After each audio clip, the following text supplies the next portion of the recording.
This is Democracy Watch. So Marc, this series is at almost 100 videos. One of the videos that garnered the most interest of all was about the National Popular Vote Interstate Compact. And now we finally got some news, some good news on that front. So what just happened in Maine? So great news.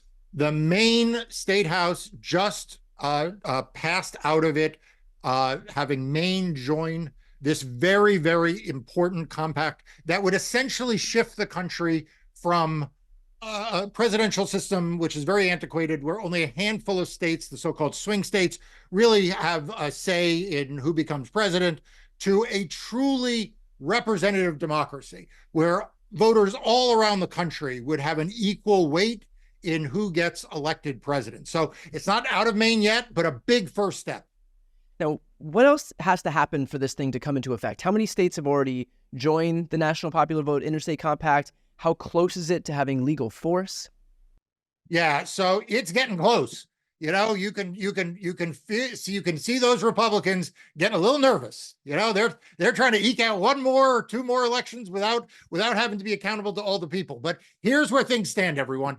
Currently, 16 states and Washington, D.C., which totals 205 electoral college votes, are members of the compact. Now, assuming this bill advances out of Maine, which it looks like it's going to, then that would become 209.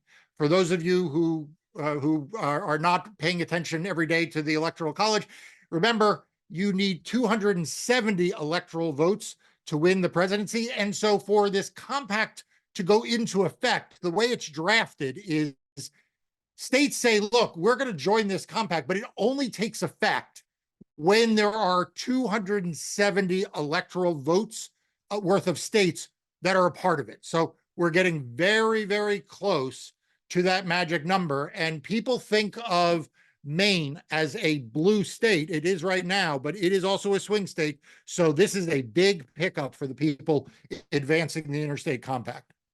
And what about states that are on the cusp of passing this in their own state? Like, do we have any states that we should be looking toward right now? Yeah, the big one right now is Michigan. Big state. Big state because A, it's a swing state. B, it's a lot of electoral votes. You know, it's 16 electoral votes. And it is also the only solidly blue state. Again, a swing state for sure, but right now, as you know, it has a trifecta, in part due to some of the redistricting reforms that you and I have talked about in that state that led to flipping of the legislature. And of course, the crazy election denying candidates in Michigan. We've talked about that before. So Michigan right now is on the cusp, and we can all hope that the Democratic trifecta uses this opportunity to add Michigan to that mix, because if that were the case, we would then be up into 225 and really starting to knock on the door. Okay. And do you think this compact would be subject to legal challenges? And if so, how do you think it would fare in court? Of course, it's going to be subject to legal challenges. Right. I guess Republicans don't let anything. If we've learned anything throughout this entire series, quite literally everything is subject to legal challenges. Yeah. I mean, especially when it comes to democracy, why would the Republican Party ever let anything happen that is for democracy without going to court? Look, the interstate compact in many respects is the existential threat to Republican ambitions in the White House. Republicans don't try to win majorities for president. This is the secret that everybody needs to know, that Republicans try to hide from you. You know, when Republicans say, well, you know, in 2016, Donald Trump appealed to these voters and those voters. Donald Trump lost the popular vote in 2016. George Bush lost the popular vote in 2000.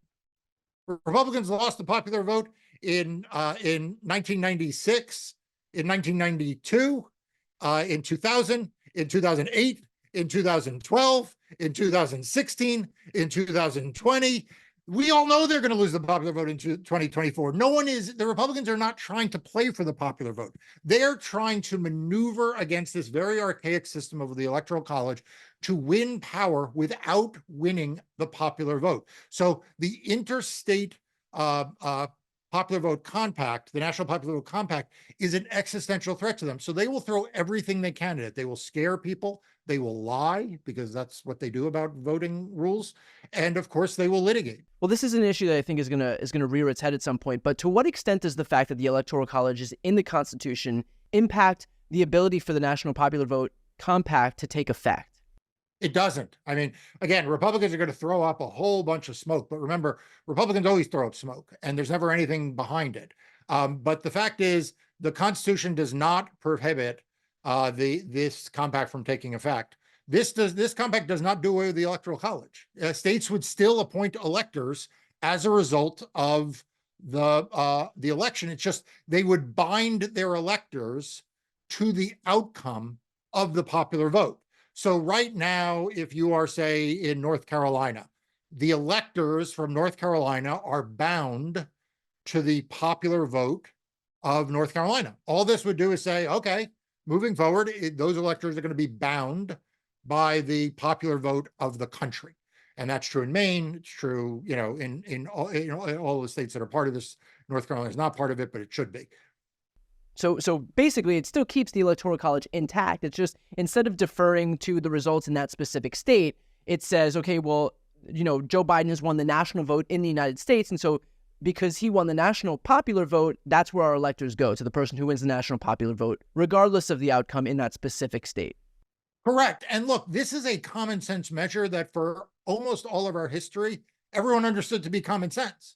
I mean, Bob Dole, who was a Republican senator, Republican RNC chair, Nixon defender, then became was the presidential nominee of the Republican Party in 1996. He endorsed Donald Trump for president, right? This guy's a hardcore Republican. He, in the early 1970s, said on the floor of the Senate, well, of course we need a system to make sure the popular, whoever gets the most votes wins. It used to be a bipartisan consensus that whoever wins the popular vote becomes president.